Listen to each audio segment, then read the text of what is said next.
Fala galera, tudo bem? Estamos juntos para mais uma aula de Química, hoje com o assunto cinética química, que é um assunto importantíssimo, que muitas pessoas têm dificuldade, mas que não tem mistério, beleza?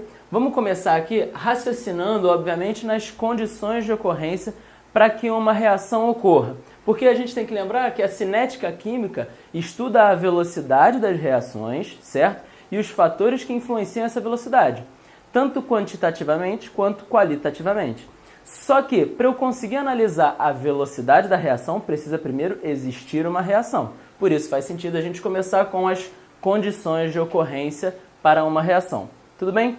Pensa comigo, eu tenho um recipiente com um pouco de ácido e um recipiente com um pouco de base.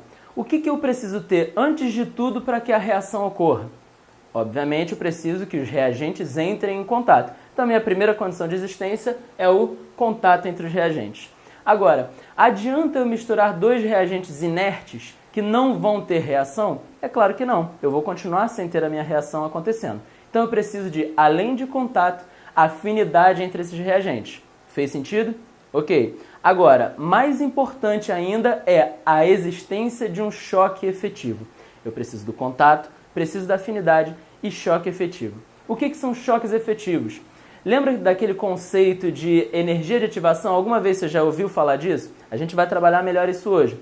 Mas energia de ativação é a energia mínima suficiente para que uma reação ocorra, certo? Então, o choque efetivo é aquele encontro entre partículas dos reagentes, entre moléculas dos reagentes, com uma energia suficiente para dar início a uma reação. Quando eu tenho um choque efetivo, eu tenho a formação de um estágio intermediário dos reagentes, que a gente chama de complexo ativado. Tá? Então, dá uma olhadinha para esse gráfico que a gente vai usar daqui a pouco. Choque efetivo é quando eu consigo atingir um ponto determinado de energia, tá? Que a gente chama aqui, essa altura do reagente até o ponto mais alto, é o que a gente chama de energia de ativação. Choque efetivo é quando eu consigo atingir essa energia de ativação e aqui em cima eu formo o complexo ativado. Esse é o estágio intermediário entre reagente e produto. De uma coisa eu sei, se eu formo o complexo ativado, com certeza a minha reação vai acontecer. Tudo bem? Então sempre em cinética química a gente tem que justificar o aumento de velocidade pelo aumento de choques efetivos. Eu vou ter contato, eu vou ter afinidade, mas se eu não tiver choque efetivo, não adianta de nada. Perfeito? Essas são as três condições de existência para uma reação química.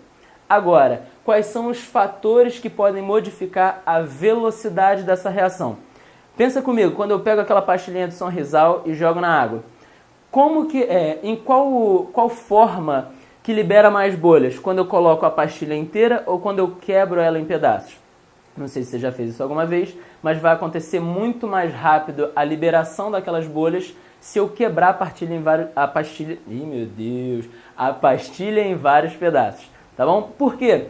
Quando eu quebro essa pastilha, eu estou expondo aquela parte do Sonrisal que estava escondida da água, certo? Então é como se eu estivesse facilitando o contato entre o Sonrisal e a água. A gente sabe que eles têm afinidade. E aí, se eu aumento esse contato entre Sonrisal e água, eu vou aumentar sempre a probabilidade de ocorrerem choques efetivos. Por isso, a superfície de contato é muito importante. No vestibular, a gente vê também outro exemplo, que é quando eu coloco Bombril naquela...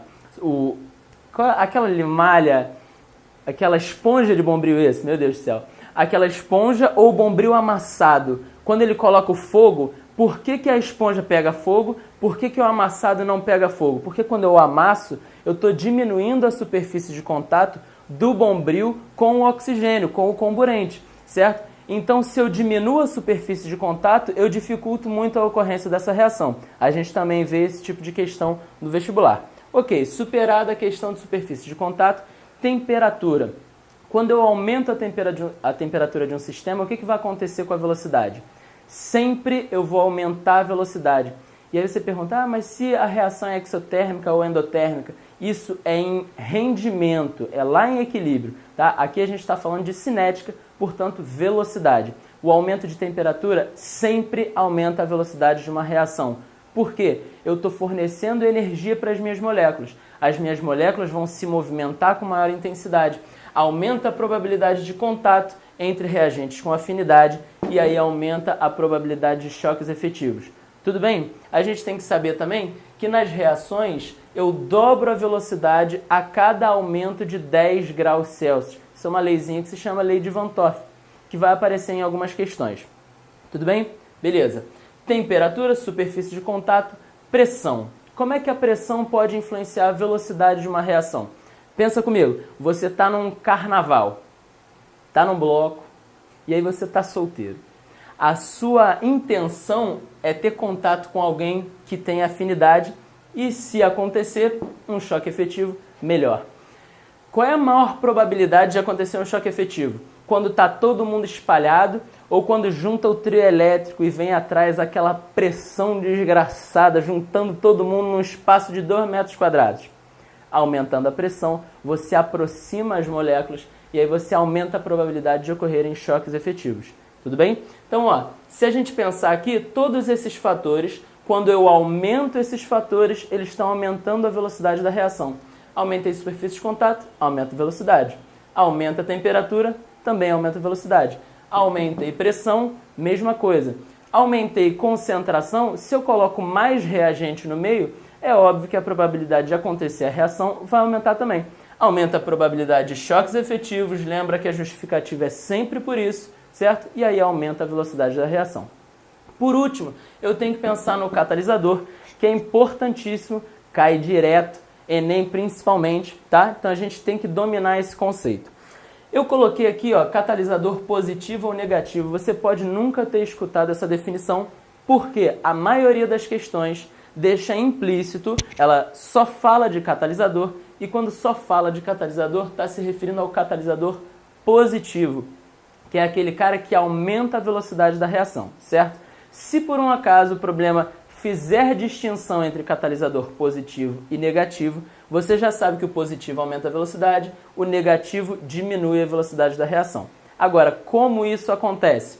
Se eu olhar aqui, ó, esse patamarzinho está representando os reagentes, esse patamar está representando os produtos, e tudo isso que acontece entre reagente e produto é o caminho que a reação leva para sair dos reagentes e chegar aos produtos.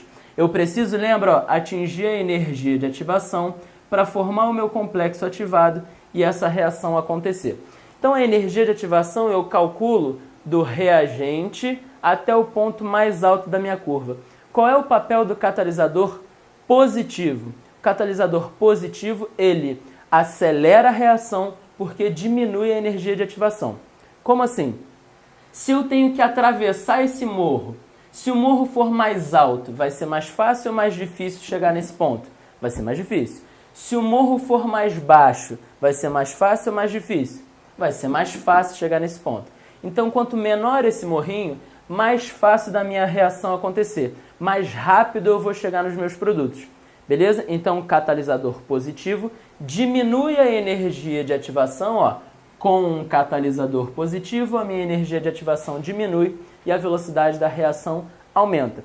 Se o problema citar um catalisador negativo, ele diminui a velocidade de reação porque ele aumenta a energia de ativação. Aí eu tenho um morro mais alto para ultrapassar. Vai ser mais difícil. Beleza, galera? Até o próximo vídeo.